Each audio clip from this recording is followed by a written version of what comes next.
Le commerce mondial des produits contrefaits représentait un montant de 412 milliards d'euros en 2019.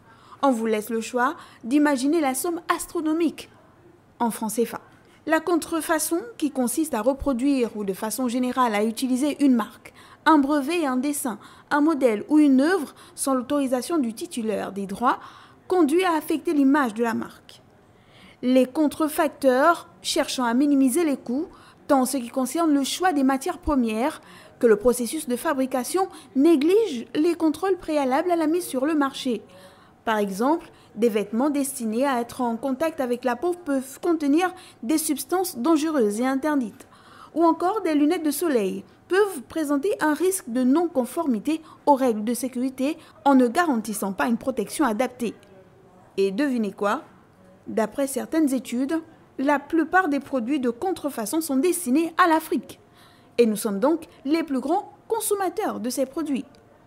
Et aujourd'hui, Internet, à travers la vente en ligne, reste également le canal de vente le plus utilisé. Le commerce mondial des produits contrefaits représentait un montant de 412 milliards d'euros en 2019. On vous laisse le choix d'imaginer la somme astronomique en francs CFA. Faites-vous confiance à la marque de votre sac à main, mesdames, de votre porte-monnaie, de votre montre, de votre costume, messieurs. Bref, de l'origine des produits qui vous entourent. Il est conseillé de ne pas consommer de produits contrefaits. Pourquoi? Déjà parce que la contrefaçon, c'est illégal et c'est trop facile. On pique les idées des autres, on n'aimerait pas qu'on pique nos propres idées et on ne devrait pas encourager ceux qui le font. En plus, c'est du bas de gamme. Les produits contrefaits sont moins chers que les originaux, mais c'est de la mauvaise qualité et ne durent pas très longtemps.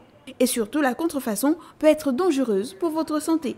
Surtout lorsqu'on achète des parfums, du maquillage ou du skincare, alors que c'est de la contrefaçon. Vous pourriez avoir des réactions allergiques. Les composantes utilisées sont sûrement de mauvaise qualité et puis le parfum ne sera jamais le même que l'original. Par exemple, vous remarquerez qu'il ne va pas durer sur vous ou qu'il ne vous donnera pas la même allure. Bref, le commerce mondial des produits contrefaits représentait un montant de 412 milliards d'euros en 2019. On vous laisse le choix d'imaginer la somme astronomique en francs CFA. Les experts conseillent donc de vous tourner vers les dupes. Il s'agit des articles qui ont les mêmes qualités ou qui sont similaires que les originaux. Mais il ne s'agit point de copies. On ne voit ni logo identique. C'est facilement distinguable par rapport à l'original, alors que pour la contrefaçon, des fois, c'est presque impossible de savoir si c'est du faux. Disons du fake. Et de vous à nous, votre image ne mérite-t-elle pas le meilleur ?